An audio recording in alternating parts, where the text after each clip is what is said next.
Hello. Hey, if you're watching this right now, it's the pre-show. Thanks for watching.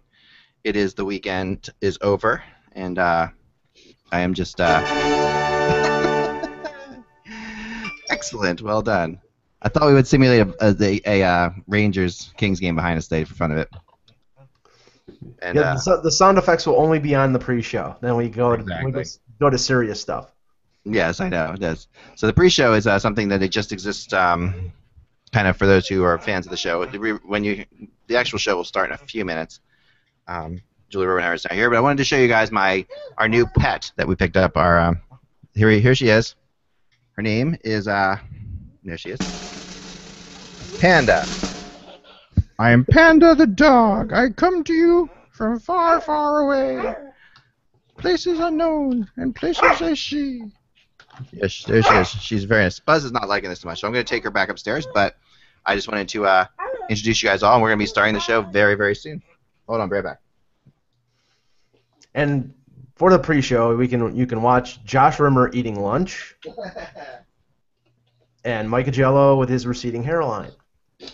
I'm eating a Freshie salad. It's chicken, tomato, roasted pepper, cucumber, chickpeas, walnuts. Very healthy. Very good, by the way. If Freshie wants to be a sponsor, feel free. I'll be here all week. Try the veal. Let me know. That's not me. All right. That's not my sound effect. So, yes, that's the dog portion of the show. 20 viewers already. All right, I can't wait to get into this. I just put in my my blog today too. That was a little bit. I'm sure it's going to get a little bit of controversy going. That's not. That's the wrong thing. That's implying that I only write controversial blogs to make money. No. It's just not the case. I could really, if that was the case, I could make a lot of money, but I don't do that. It's impossible, man. Sorry. Julie is joining us, right? I didn't hear anything to the contrary. Right, so. Hold on one second. Maggie's got a text me. Hold on.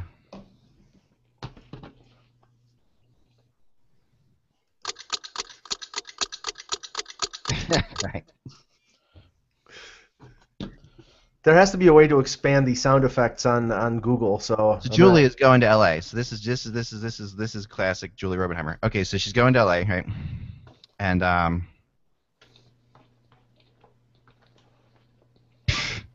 and she packed up her podcast stuff.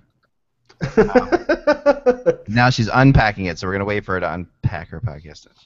Well, she's leaving tonight. See, I'm not leaving till Wednesday morning, but so we're not gonna do a webcast on Wednesday. Depending on or we can do it.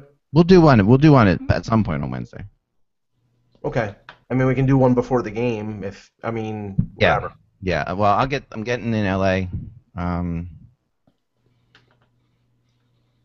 Like or 11 after. 11 in the morning their time. Yeah. So. Well, the game starts 8 o'clock Eastern. Yeah, so I'm thinking it might be like 1 o'clock Western time or something like that. It would be around the time we probably would do 4 o'clock. I mean, I could do that. I don't know what. Yeah. I'm busy drinking right now. That would be Kids, don't forget your fish oils.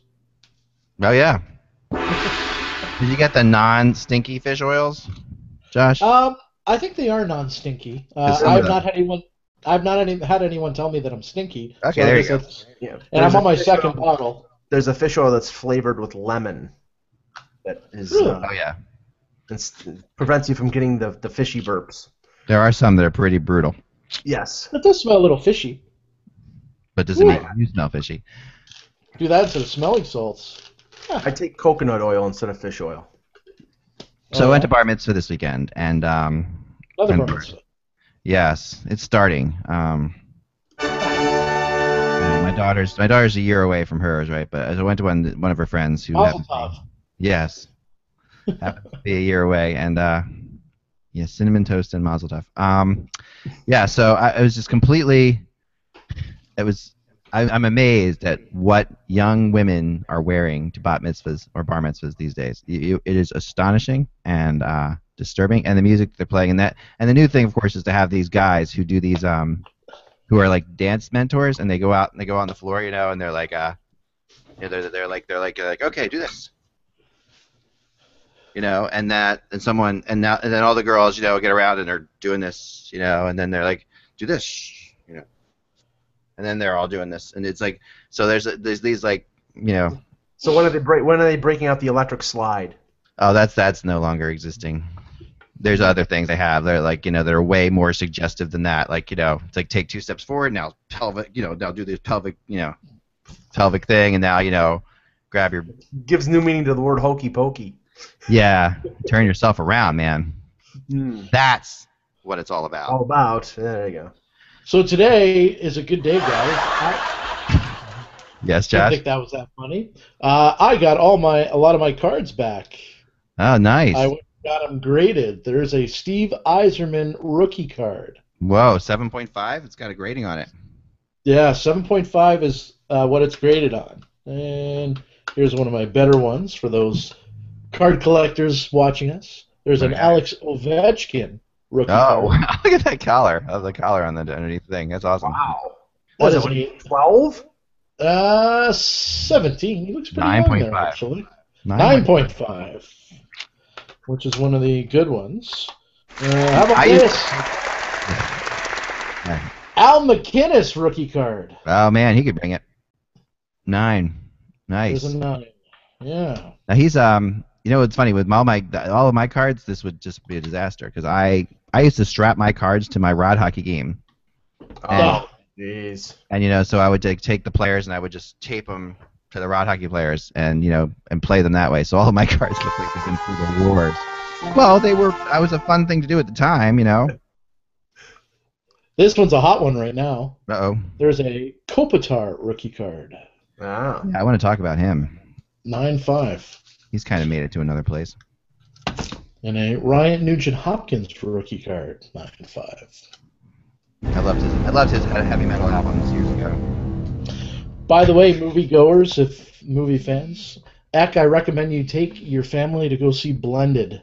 Blended? With Adam Sandler. The Drew Barrymore Adam Sandler movie? Probably one of Adam Sandler's best movies since Happy Gilmore and Billy Madison.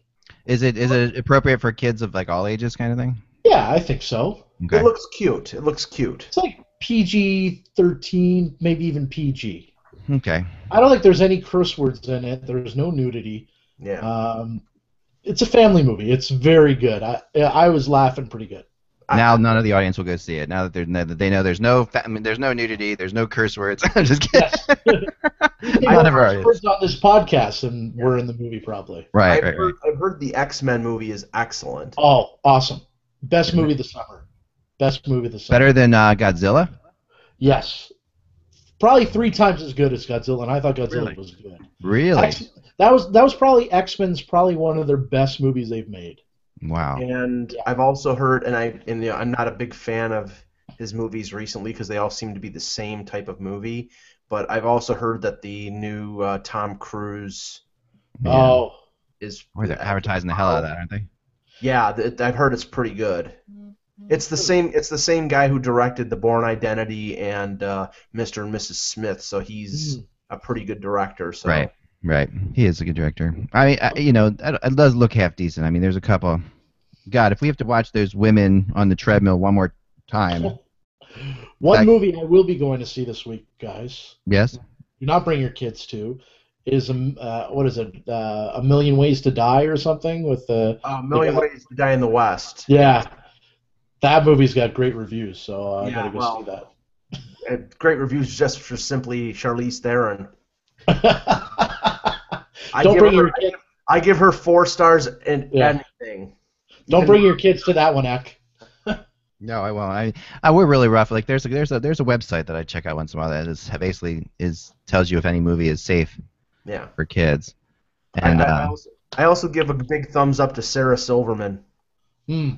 Yeah, she's hilarious too. I met her once. Hilarious and pretty good-looking girl too. Met her in New York. She's very down to earth and super funny. Yep. Super funny. Like even just genuinely funny. You know, like not just like some people are funny on screen. She's a writer too. You can tell that she's a writer as well. She's extremely funny. Can't believe she did full frontal nudity in that Seth Rogen movie. What? Which one? Oh boy. What happens before Julie shows up for the show? Come on. It was Seth Rogen, Michelle Williams. Oh, it's I know. I think it was an independent movie. Yeah. Like one of those ones that was at a film festival, maybe. Yeah. Was it it wasn't How to Make a Porno? Remember that movie? That was a good one. Yeah, that was a good movie. Yeah, there were actually 3 girls naked in the shower. Michelle Williams was one of them. Okay. Sarah Silverman was one of them, and the other one I don't recommend watching. Okay. Also over the weekend, the induction for the Rock and Roll Hall of Fame was shown on HBO. Back. Oh, was it? Oh man. Yeah. Well, you can watch it again. I'm sure it's got like it's gonna be repeated about 5 million times. Yeah. But apparently, and they heavily edited this. You know, they had to fit. You know, it was probably like a 5-hour presentation, and they edited it down to 3. But apparently, the speeches, and don't get me wrong, I'm not the biggest Springsteen fan, but I would have respect for him and the E Street Band. But apparently, the speeches for every member of the E Street Band ran so long that a couple of the acts didn't get a chance to perform musically. Namely Kiss, which I know that some people are Kiss fans, some people aren't Kiss fans, but I would have liked to have seen the original lineup of Kiss, unless they just edited it out and it wasn't broadcast. They must have. They definitely performed. I'm sure it was edited out. I mean, there's no way that they would have had them not perform. Well, I know that Nirvana performed. They did. I don't think they showed that, and it was the young singer Lorde singing lead vocal and stuff. She's awesome. Yeah, I mean, just that's a weird match. No, it is a weird combination, but I love her. Is it on the same team song or what it's called? Royals. Royals. Yeah, I like that. It's one of my daughter plays a lot of stuff around here that I don't like, but that's one of them that I actually really caught me right away. Very Kate Bushy to me. Yeah, but and I think the highlight actually was the tribute to Linda Ronstadt, which, I mean, she must be sick or just doesn't want to be in public, because they had like a cavalcade of female singers, everybody from Stevie Nicks to Sheryl Crow to Emmylou Harris to Carrie Underwood. It was, impressive. But. Gotcha. By the way, Take This Waltz is the name of that movie, just so you know. This Waltz? Yeah, with Sarah Silverman. That's That's the Leonard Cohen song. That's actually a Leonard Cohen song, right? That's a great. I saw Leonard Cohen live. Leonard Cohen is one of my idols musically, and he's just I saw him live in the second row at the Academy of Music about 3 years ago. He's like 77 years old. I mean, it's and it's just having been on stage for years myself. It was just watching him perform on stage that close, and having the monitors in front of you. I've never heard a band with quieter monitors than this. It was just unbelievable how you could hear a pin drop throughout this entire show on the stage in front of you. You could hear him walking. Like, I could literally hear the guy walking across the stage as he was singing. But the sound was incredible in the room. I mean, he was, and his voice was mind-bogglingly awesome. I mean, he's got that low voice, but he just but Take This Waltz is that's one of his songs. Hey, doesn't the NHL schedule come out here shortly? The next year's schedule? Yeah. It comes out usually early July. All right, we're going to get started because Julie will be joining us shortly, but I want to get started here. Okay. Because she'll just jump in as she gets here. Let me just get my notes up here because I do actually have notes for these shows. I took my fish oil, right? I don't remember if I did. Yes, you did. Okay, good. You need one of those. That's right. Yeah. Buzzers that goes off when if you open your medicine again. Exactly. That happens every day to me. I hate that. Drives me nuts.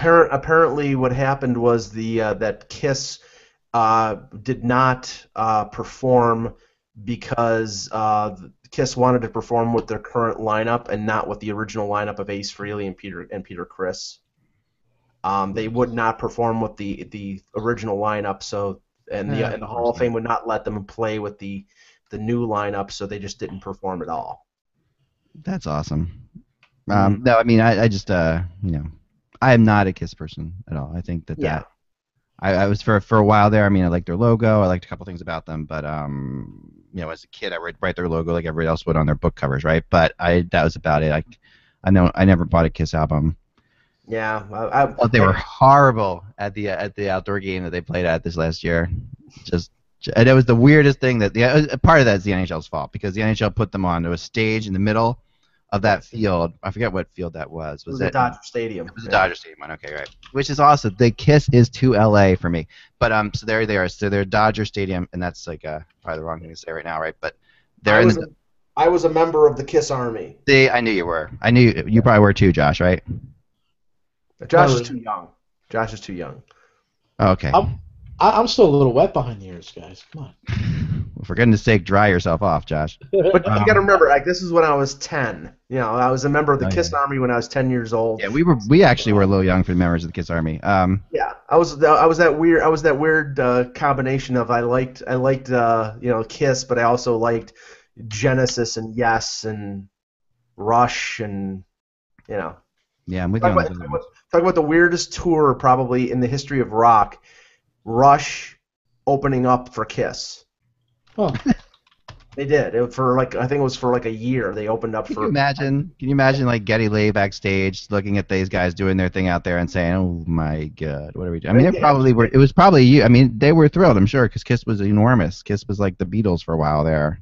Yeah, no, and if there's a documentary about Rush, and Simmons was interviewed on it, and they're like very friendly, they're very cordial to each other, because they were, Rush was just starting out, and they got the exposure, and they learned a lot about being a band and being on the road from Kiss. Wow. Well, this is the thing about the music industry, like Kiss, you have to respect them for what they did in that realm. You know what I mean? Like that they did invent a lot of things that other bands took with them and became a whole way of doing things. I mean, I have to respect them. I just didn't like their music. I just wasn't into their music. Yeah. And I was into other hard music, but I wasn't. I wouldn't call them hard, I guess. But they're borderline heavy metal. They're sort of like almost like glam. Like Cinderella was from my hometown, right? Right. I grew up with me and Bobby Ryan's Cherry Hill, New Jersey. Cinderella was also from Cherry Hill, and they were glam rock too, right? As well, but they were like they were kind of like a disciple of Kiss. So I don't know, right? To a degree. But anyway, let's start the show. Before we lose people here, Julie will be joining us shortly. Thanks for listening to the pre-show, guys. Monday, June 2nd. I will do the show Monday, June 2nd. I will start it. Okay, lots to talk about today. Here we go. 3, 2. Hello, Hockey World. It is Monday, June 2nd, 2014. I'm Michael Agello. I'm Josh Rimmer. And I'm Eklund, and you're watching the HockeybuzzCast on HockeyBuzz.com. Wow, episode 36 already, guys. Here we are, HockeyBuzz. Down. We have two teams left. 2 teams left, like we talked about. I was going to play back my thing that I did at the end of last show, which said, that one, thing where I said the Blackhawks, you can't put them down, and the Kings are going to find their way. But at the end of the day, my gosh, 2 of the best games you'll ever watch. I mean, flat out, 2 of the greatest hockey games you ever watched we have to talk about today. And this is the one thing I want to say about this. This is the first time that I remember, like, always when a team gets eliminated, you want to say, what's that team got to do differently? How can they fix things? How can they change things? How can they get where they have to get to? But Josh, I don't think that whoever lost last night, whether it's the Kings or the Hawks, have to change a thing about their teams. Yeah, I mean, you got to give them both teams credit. That was basically like a Stanley Cup final last night. And I even threw it out on Twitter. Whoever wins this game, does that mean? I said, am I wrong in saying whoever wins this game is going to win the cup. And I've gotten a lot of shit from Rangers fans. I mean, let's just say that. A lot of guys give me crap about it. I mean, the thing is obviously the Kings are the favorites. I mean, you look at Bodog's odds, you look at whatever. It's the Kings are favorite, and the Rangers are the underdogs. But the Rangers have been the underdogs basically the whole time, guys. Oh, they have, and this is we've seen this before. This is the NHL just doesn't work that normally. Like, it's not going to be like, oh, the Kings are just going to roll over them in 4 games. It's just not.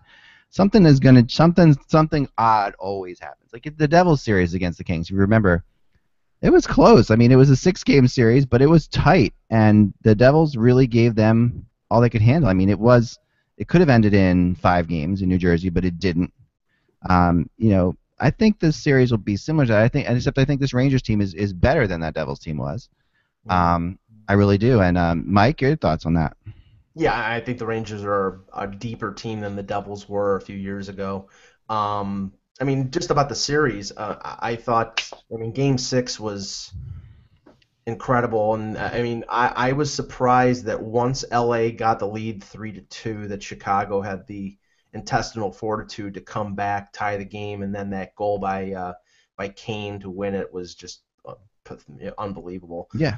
And then Game 7 again. The Hawks go out to a 2-0 lead, and again I'm thinking, the Kings are done. It's like 2 goals in the first 10-12 minutes of the first period. The crowd at the United Center fully behind them, and the Kings just kept their composure. Tied up the game before the end of the period, and even the Chicago took the lead again.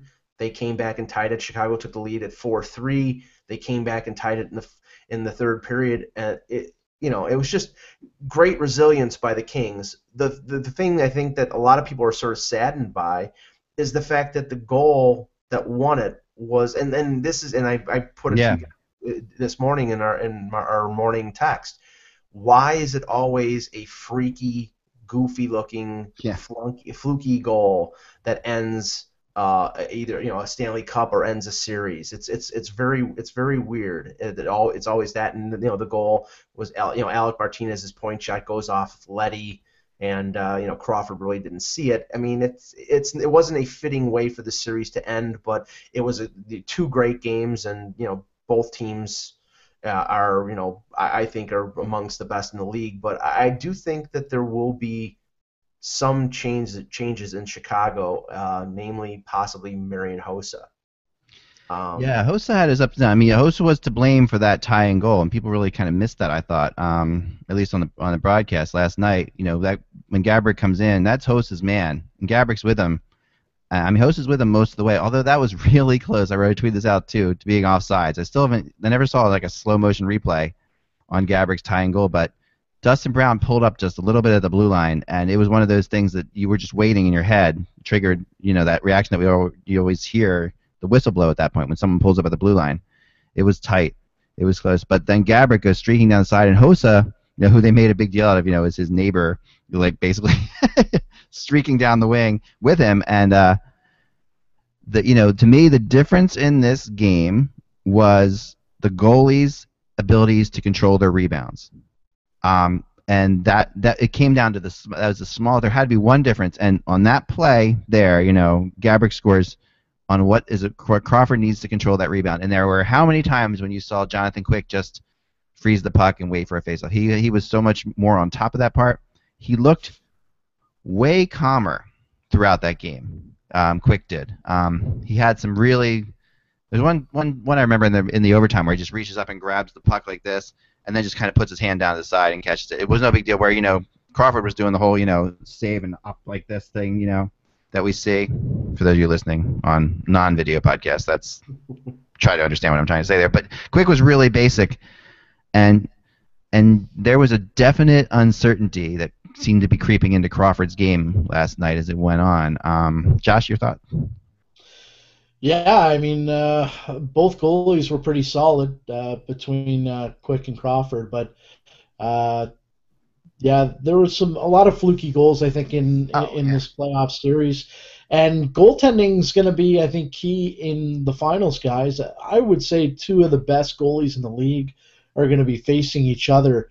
One thing I'm really looking forward to as well and I've talked about both guys quite a bit on the podcast and what they've been for their team in Chicago. Brandon Saad in Los Angeles, Tyler Toffoli. I think it's going to be exciting to see two of these kids go against each other and see who's the better kid in the playoffs, because both have been phenomenal these playoffs, guys, and a big reason why these teams are where they are, because you're getting that secondary scoring from these two guys. Obviously, Saad's been playing with Kane of late as well, Kane and Shaw. I mean, that was a pretty good line. It's going to be Yeah. I'm really excited about these finals, guys, and I'm jealous, Eklund, that you're going out there as well. And I'm psyched. I am psyched. I'm looking forward to it. I was pulling for this one kind of just because I love my trips to LA like a couple years ago. It's a totally different world. You do feel like you're in another planet. Like the Chicago and New York are very similar type cities. How about all the movie stars that are going to be at these games? Oh yeah, I know. Between New York and LA. I know. No, it's awesome. I mean, there's tons, and in LA you really see more of them than you even see on TV because they're all over the place. Especially when you got De Niro going to the games now. Yeah. Jeez. A lot of them hide out. This has got to be great for hockey. I mean, these are two obviously big time markets with big fan bases. LA is a real hockey market too. Like, don't make any mistake about it. The Kings have been around since 1967, the same year the Flyers entered. This is a real market, and it feels very different than Anaheim does that way. These hockey fans have been there for a long time, and there was definitely an influx of Kings fans when the whole Gretzky era happened, but there's an amazing amount of jerseys. I think more than any other building in the building I've ever been to. In LA, you'll see like a Jay Wells jersey. You'll see like Rogie Vachon jerseys, lots of them, not just one. This Marcel Diop. Right, Charlie. This is a fan base that that actually does remember these players, and it's way more than You'll still see what you don't see. It's funny enough. Last time I was there, you didn't see Gretzky jerseys actually, despite the fact that Gretzky had such an impact. Triple Crown line. Oh yeah, you'll see way more of those jerseys, way more of the old vintage, gold and. I love those jerseys. Oh, they're the best. I don't know why I love them. No, they are the best. My wife and I were talking about the other night. She's like, she doesn't like the Kings jerseys. Too much black in them. They are very, very black when you watch their home games. And I don't mind them. And in person, they're okay. But I'm still a fan of like that. The Bruins are the only team that should be black at home. That kind of thing. That's really kind of old school. But everyone now, the Sharks are black. The Sharks should be teal. The Sharks have a great color. They should be teal. Yeah. The Kings had a great thing in the yellow and gold jerseys, and especially I love the fact when we were kids that they didn't have the white jerseys when they had the yellow jerseys, and that was cool. Yeah. But yeah, I mean but you see a lot. So the Kings fan base is and the Rangers fan base is the same way. You'll see a lot of old jerseys there too. You will see more Messier jerseys in Madison Square Garden than you'll see Gretzky jerseys in Staples Center. I don't know why that is. It's an interesting thing to wonder about. It's almost that if somebody's wearing a Gretzky jersey, it's sort of passé. I mean, everybody had a Gretzky jersey. Now I think if you want to signify that you're a true blue hockey fan, it's like it's something other than Gretzky. It's okay if you have a Dave Taylor jersey, right? Or if you have a Mario Lessard jersey. I'm just pulling names out of a hat here, but no, it's funny. I think I brought this up before. One of my most vivid hockey memories as a young kid watching. I was able to watch the Rangers on WOR out of New York.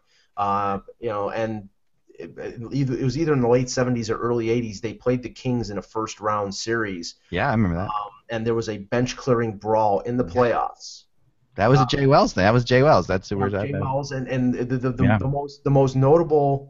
the most notable fight in that entire slew of fights was Nick Fotiu, who wasn't dressed for the game. He was and he got into a fight behind the bench with a third-string goaltender named Paul Peugeot, and he grabbed 5 minutes of fame. Yeah, and he grabbed this guy and was ragdolling him around. Oh yeah. Yeah, and Jim Gordon, who was the Rangers announcer, was going ballistic. Him and the big whistle, Bill Chadwick.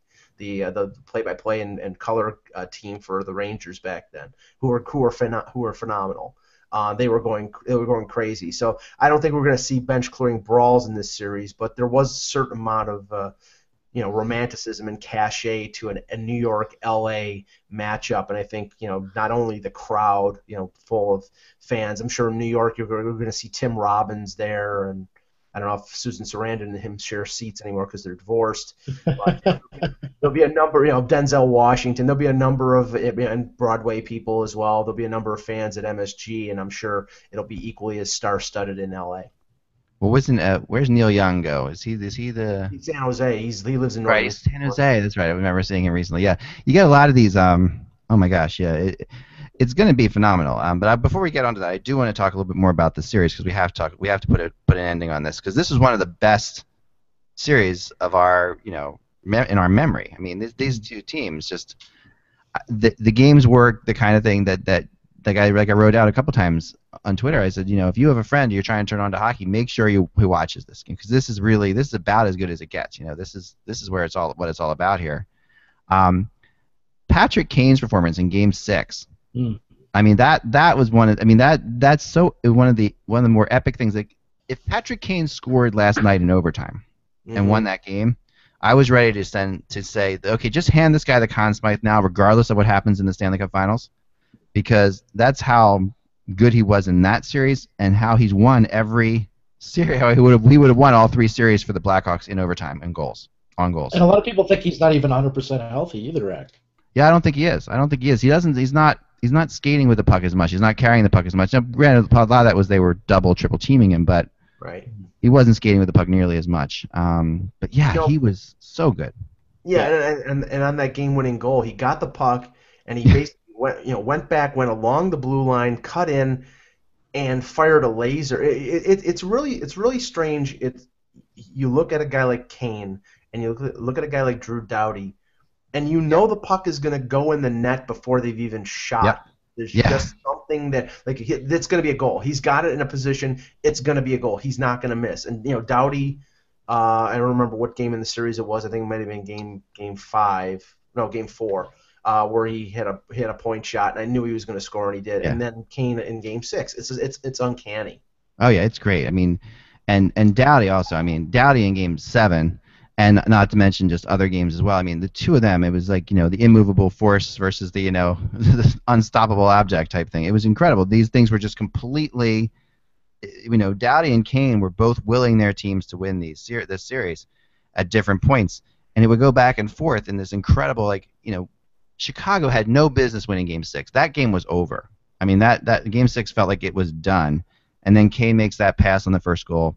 And then, like you said, grabs the puck and Yzerman-esque, skates around, gets out to the blue line, across the blue line. I mean, we all remember that famous Yzerman playoff goal that he scored the same exact way. I think it was against Chicago. But yeah, it was just incredible. And he puts it in. And the Blackhawks, despite being totally outplayed in the third period and only taking 3 shots in the entire third period, get 2 goals on their 3 shots and win the game.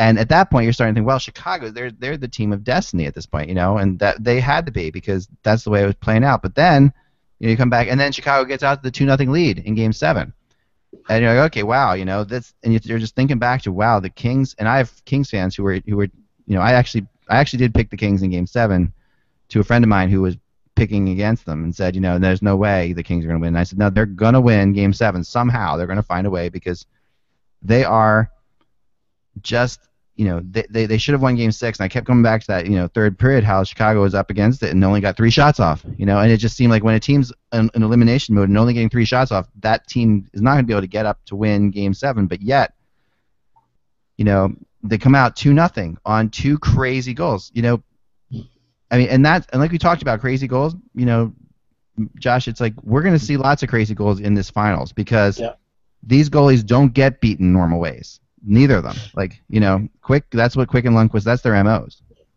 Well, I was just happy, guys, that I finally got a prediction right. I said that the Kings would win in 7 games. I said this series is going 7 I had games. I had Kings in 7 as well. Yep. But you actually have not been able to. Although, I'm giving myself kudos because I've been wrong with everything else, Eklund. That's why I will give you kudos and a big bell ring there for that, too. All right.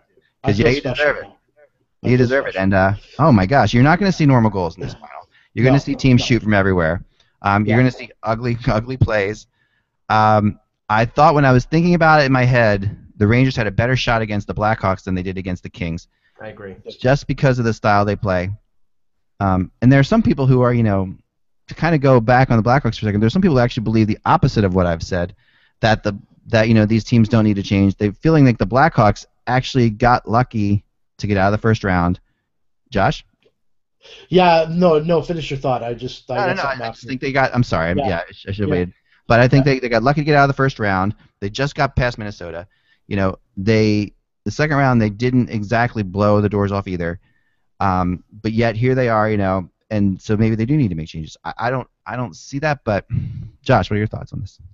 Well, what I was going to say, you were talking about the Rangers and and how they're going to do. I sent you guys a link. I don't know if you guys had an opportunity to see it or not, but E60 did a fantastic documentary on Dominic Moore and what he's had to go through the last year and a half, and how he began his career in New York, and for those who don't know and haven't seen the story, Dominic's wife got really sick, cancer, and she ended up passing away. And he took a long time off from the game, and obviously, he was madly in love with his wife, and it was they were college sweethearts. If you haven't seen the documentary, you got to check it out, because after watching this documentary, I'm pulling for the Rangers to see what I can't explain it. I had tears in my eyes watching it. Even near the end, it's something you never want to go through, and he's been through a lot. Marty St. Louis been through a lot. You kind of got to pull for the Rangers after seeing that. I'm kind of with you on this, and it's. I mean, it goes against every fiber in my being. I'm growing up a Flyers fan to pull for the Rangers in a series. But the more I go to these, the more I cover the NHL, I become less of a hater of certain teams, than more of just I know certain players on certain teams, and that's this is the perfect example.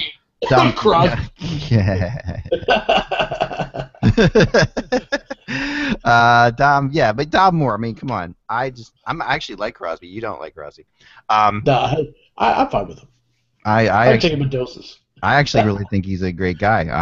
And you're a Flyers fan and you like Crosby. How's that possible? Because he's a good guy. He's a good person. He is a good person. He's a really good person, and the guy works hard. I mean, Crosby is the hardest. My theory, I've thrown it out there before, but my theory on Crosby is that he's the greatest grinder of all time. Oh, he's the best player in the NHL. Yeah, he might be, but he's the greatest grinder of all time. Yeah, I mean, he's. And I do want to talk about that Jonathan Toews discussion again, because that continues to come up and up and up and up and up. People saying they're going to use Jonathan Toews to start their team. That he would be the guy that they would choose if they were going to start a team today. I'd take a healthy Crosby over anybody. Yeah, I would too. I would definitely take him. Mike?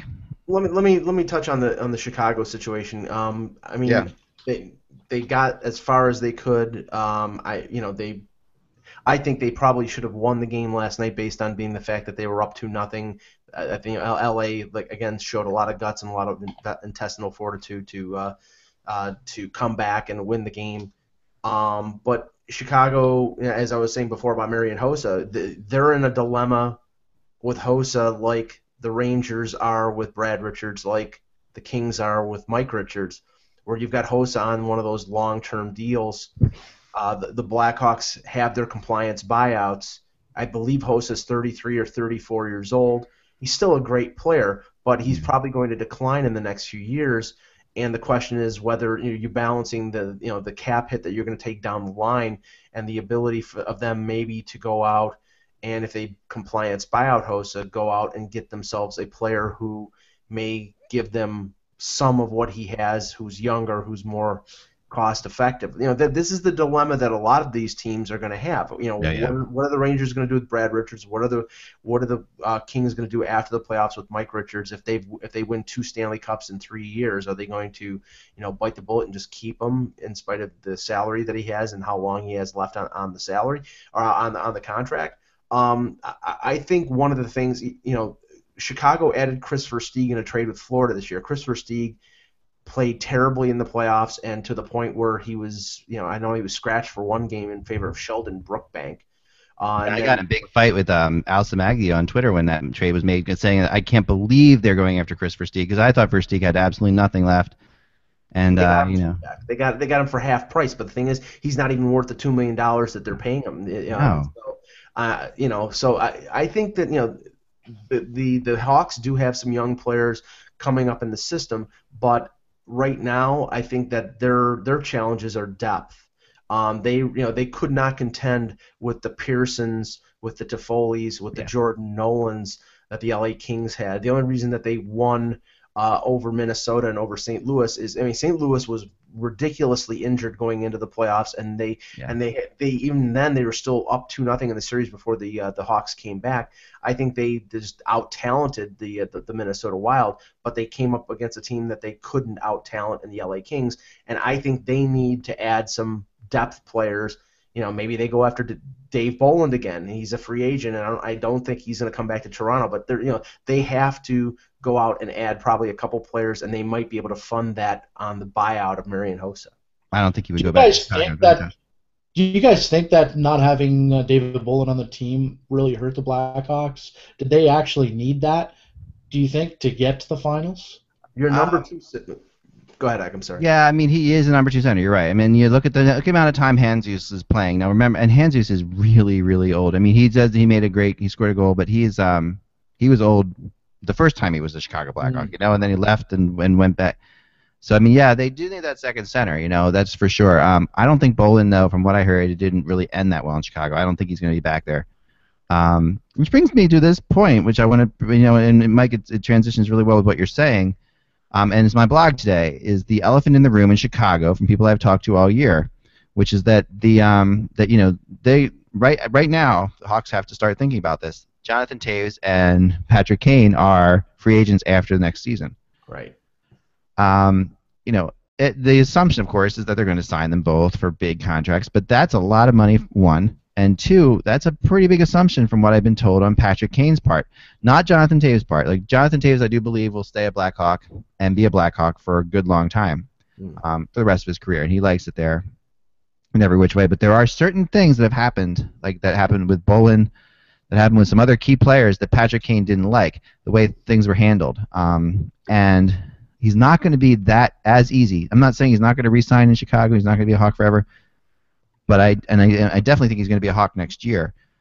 But as this all, because you're going to keep him, even if you just keep him through the playoffs next year, you don't let him go because he's that big of a player for you. But what to do with him, and can they re-sign? And when you're looking at buying out Hossa, that plays into it because you need all that money to bring in Kane, and contracts are going up. You've got Seabrook, you've got Duncan Keith, you have Crawford's going to come up. He's turned in. You've got a really, look at Brendan Saad. Brendan Saad's another player that's now a $5 million a year type player.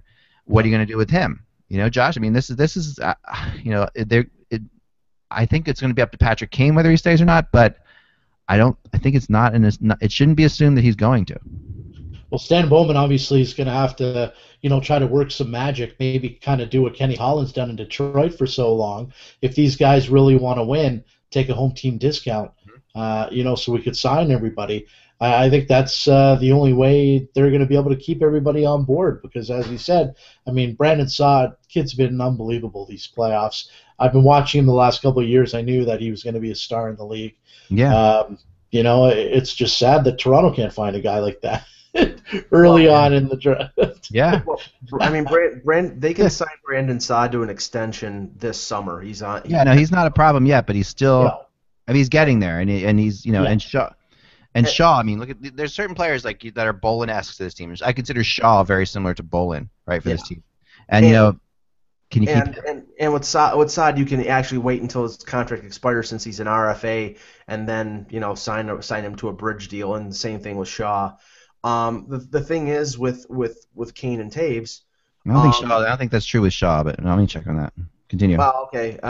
Shaw signed a $2 million 2-year or year, $4 million extension. So he's under contract till 2015-16. So Right. they don't have to worry. He signed the bridge deal already. Yeah, So, he did. That's what I was thinking. Yeah.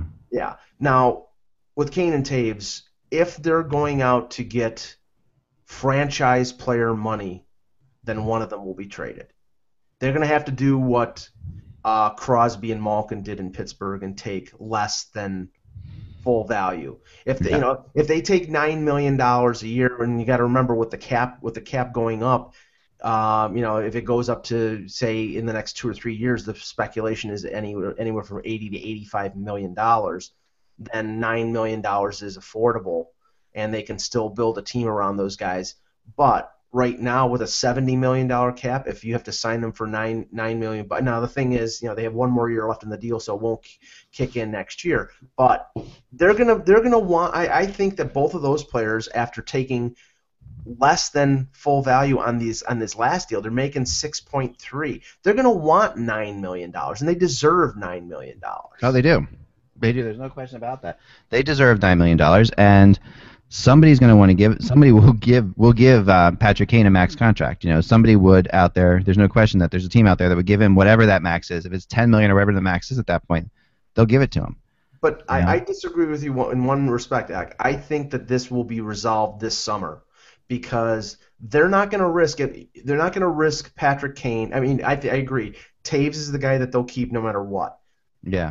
I don't think that they're going to risk going into the final year of Patrick Kane's deal without a determination of whether he's locked up long term or not. Because at $6.3 million, you'd probably be able to move him at the trade deadline, but you wouldn't get full value. But see, with Patrick Kane's a different beast to me. Like, this is the one thing, and Kevin Allen, by the way, is going to join me in LA, where he's going to be on live. We're going to be together doing the podcast, which is going to be a lot of fun this week coming up, and so Julie might as well. And we're going to talk about this with him too. But I love Kevin's theory that he's always had about when losing a player like over $5 million is not for nothing isn't losing a player for nothing. And I think that, and when you think about all the benefits, like this is why I was saying the Rangers needed to keep Callahan this year. And until the whole St. Louis thing went down, I think this was the Rangers' intention to keep Callahan this year and let him play out his contract. Because certain players are worth, like Patrick Kane is worth keeping around for the playoff run, even if you lose him for nothing, because he will probably win you another round or two of the playoffs, and he could very well win you a Stanley Cup. And then if a player wins a Stanley Cup, then you can start negotiating again with him, because that's at some point it comes to players like, wow, I've won 3 Stanley Cups here now with this team. Mm-hmm. Maybe I will take it this year. Maybe you can try to you can fix a lot of bridges with winning in the playoffs. Put it that way. This is a tough one. Patrick Kane is such a good player. He's an absolute superstar. As I wrote out, and I was glad a lot of people got this because I think it was my most retweeted thing I've ever said. This was funny. Right after Patrick Kane scored the goal in Game 6, I said, stupid ping pong balls, basically, is what I tweeted that out. And a lot of Flyers fans said, yeah, it's exactly what I was thinking, and I just, because this is my gosh, what a player. But yeah, you got Luke Shen. Moving on. Nothing against Luke Shen, but just Patrick Kane is just such a hell of a player.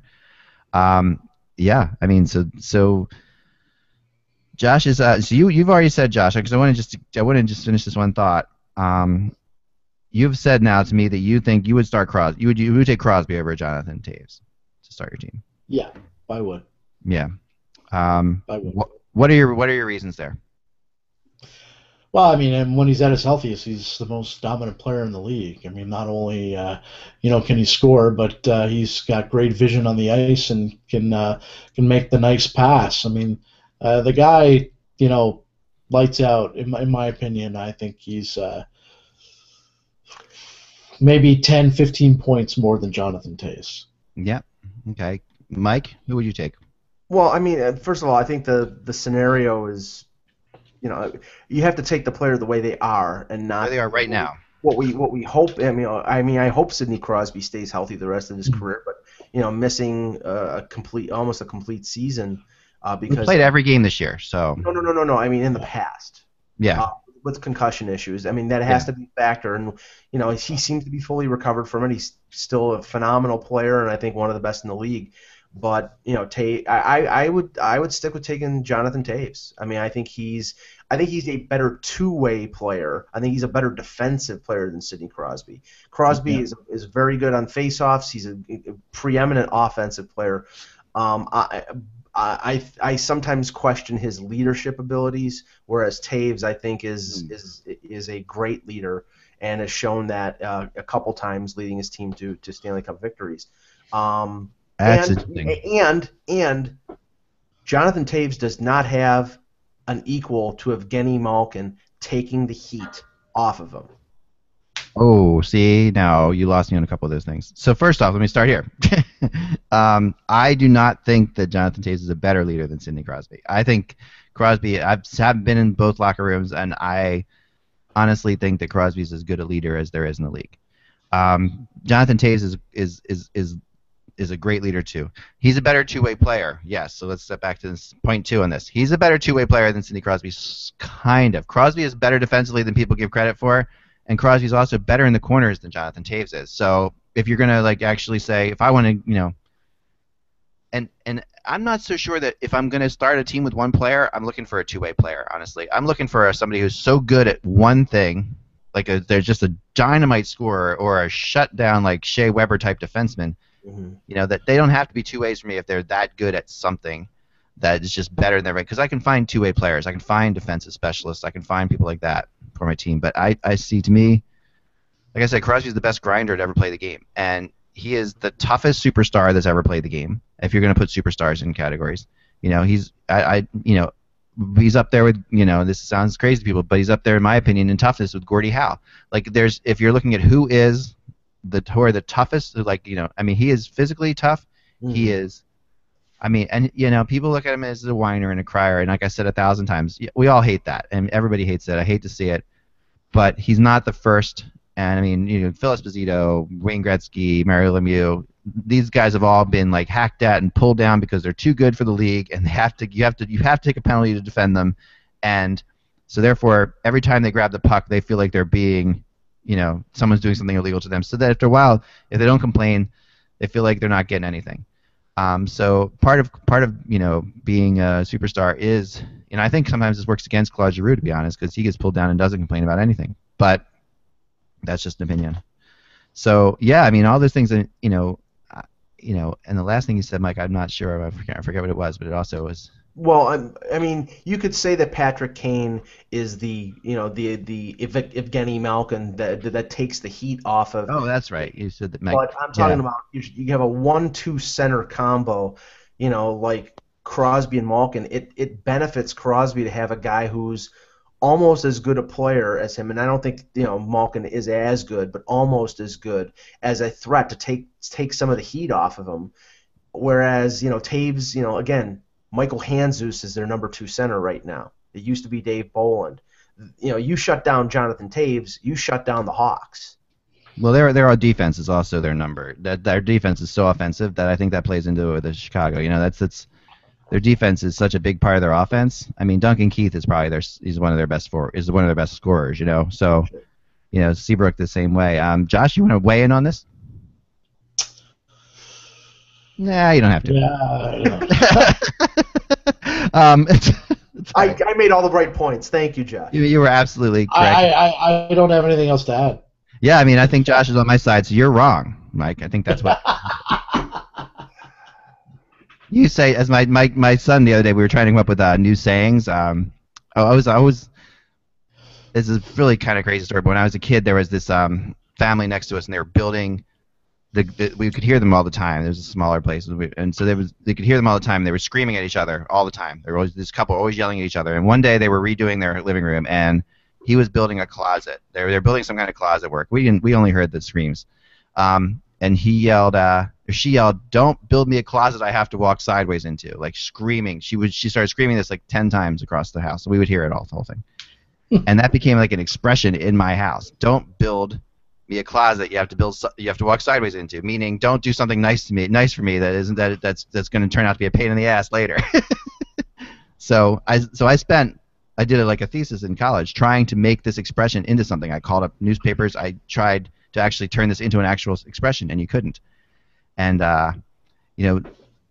last night we're sitting there watching the game, and my daughter says to me, "Man, that Crawford, he's like the way he's playing is like he's building the Hawks a closet they have to walk sideways into. Never more proud."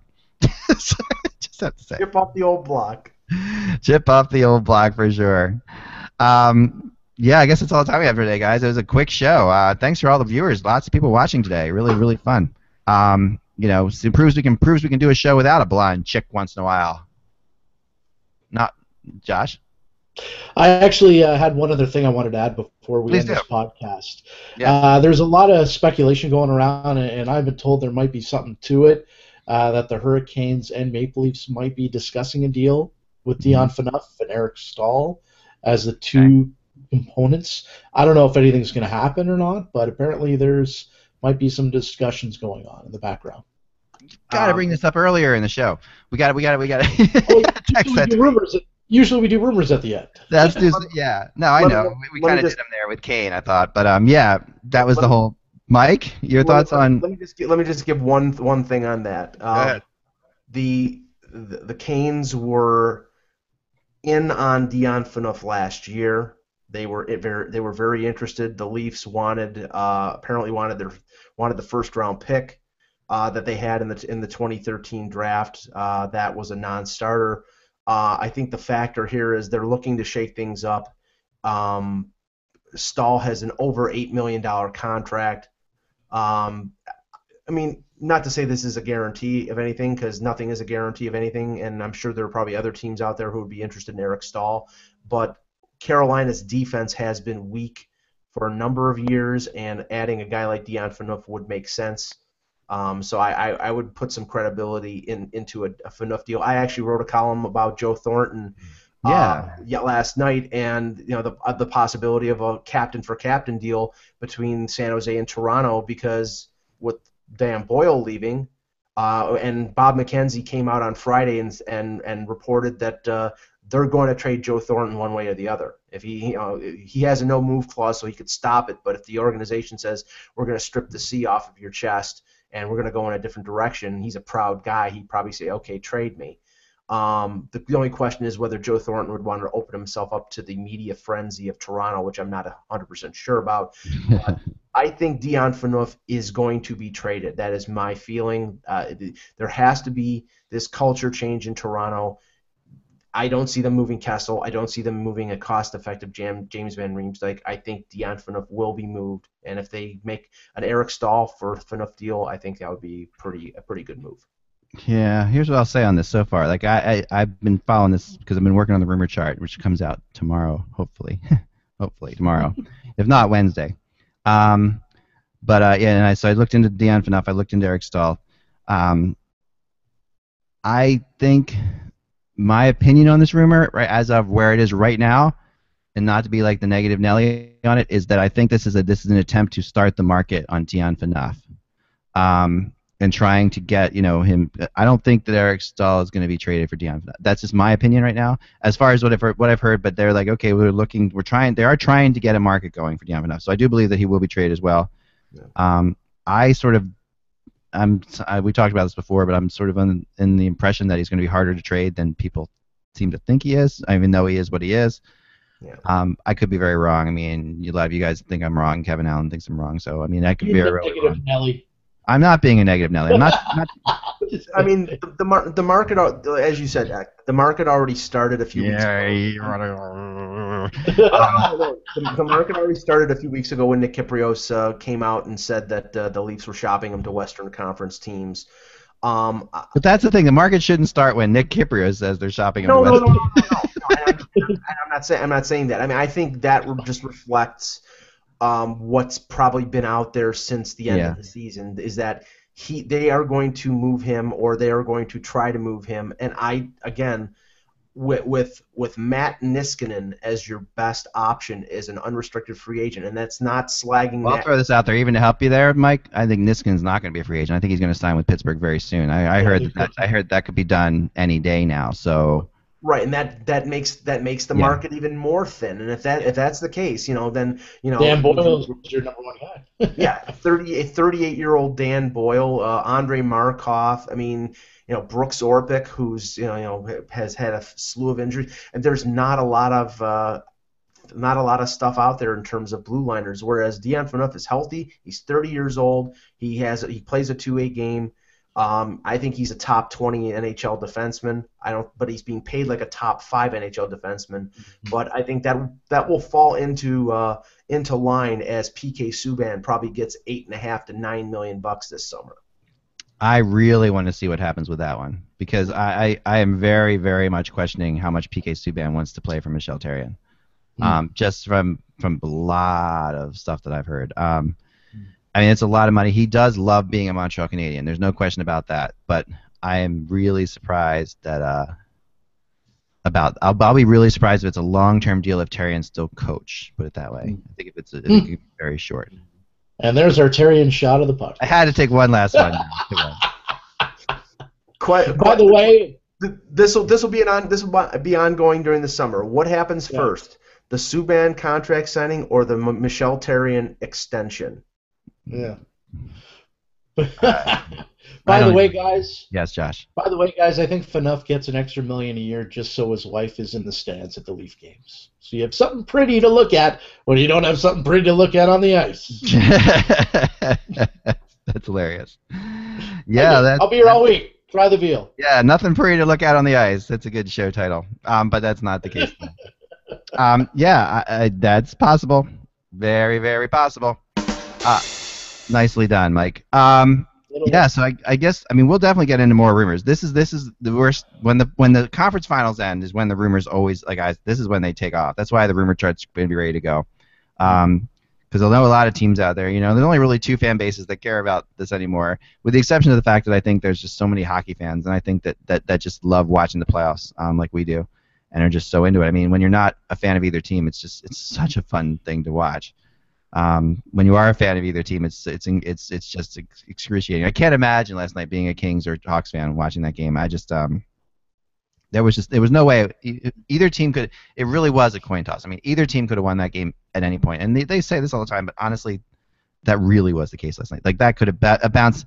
I mean, that save that Jonathan Quick makes with no time left on the clock in regulation on that split. My gosh, holy cow! I mean, that's just. And that goal that Patrick Sharp scores on that bounce, nuts. Josh? Well, I just wanted to point out my mom's side is from Los Angeles, so I have a lot of family out in L.A., and my cousin lives out there who I'm really close with. So I text him at the beginning of the game when the Blackhawks have a pretty good lead. What was it, 2 or 3-0? I think it was 2-0. I text him, "What's going on with your team?" He texts me back, "I'm not worried." Yeah. I said they're losing 2-0. So it's the first period. And then at the end of the game, "See, I told you, you dumb shit." There you go. Shinny. Yep. Very shinny. Sorry. Very shinny of him. Yep. No, I know. It's just the reality of it all, right? So for those watching behind me, actually, I played 2 games during this. I think this is the second one I played. I just played some simulations where these aren't going to be the official simulations yet. But the Rangers won both the first 2 games I played back there. For what it's worth, the Kings didn't score until this game. So there you go. I don't know. We'll see. Lundqvist is that good, and that's what people forget. The Kings are better defensively than the Rangers are better defensively than anybody the Kings have played in the playoffs so far. They're not as good as the Blackhawks, but they are better in their own end than anyone the Kings have played. The Kings have a tendency to be streaky scorers. Like the Kings go through periods of time where they can't score goals. The Hawks are why I picked the Kings in 7 is the Hawks are a team that does not face the forecheck well, and the Kings are a great forechecking team. So that was really, to me, that was where the Hawks were, and they were giving the puck away left and right. The Kings were getting chances off that.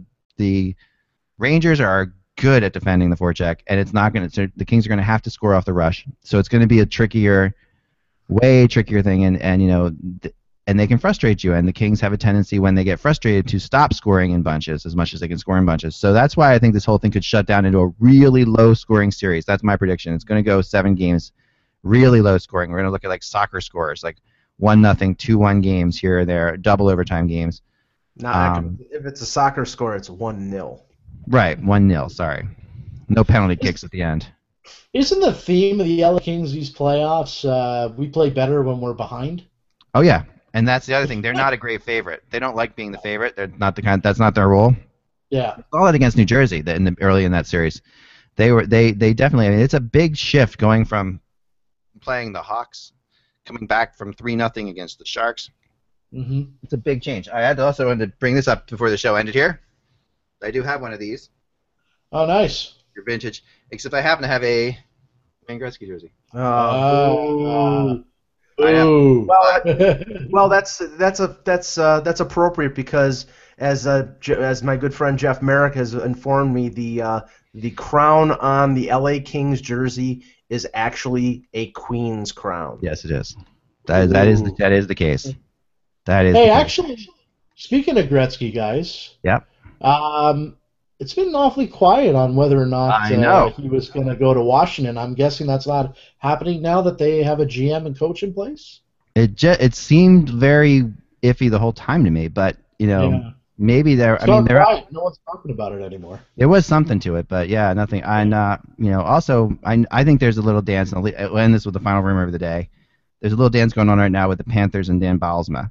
I'm not quite sure how that's going to play out, because as we know right now, Bylsma's still. Hasn't been relieved of his job. But I think that's who Talon wants in Florida, and that's why we haven't seen anybody named to the Florida coaching job yet. Josh? Yeah, and also with the Panthers, Dale Talon was supposed to last week meet with Gerard Gallant, the assistant coach of the Montreal Canadiens, but he did not because Talon's mom's been very sick. Yeah. So that didn't happen last week, but he's expected to meet with Gerard Gallant soon. So Gallant is also a possibility there in Florida. Yeah. And I think that he will meet. He tends to meet with a lot of people. And also I think that Gallant could be brought on as an assistant even. So. I wouldn't be shocked, and I know the rumor is that he's gotten permission to talk. That Montreal's given permission for Gallant to talk to him. So that's he's another Detroit Red Wing lineage with Gerard Gallant, but one of these guys who I've been a big fan of for years too. So hopefully we see something there. But I think that I do think that until Bylsma, until we see something happen with Bylsma, we're not going to see a decision in Florida necessarily.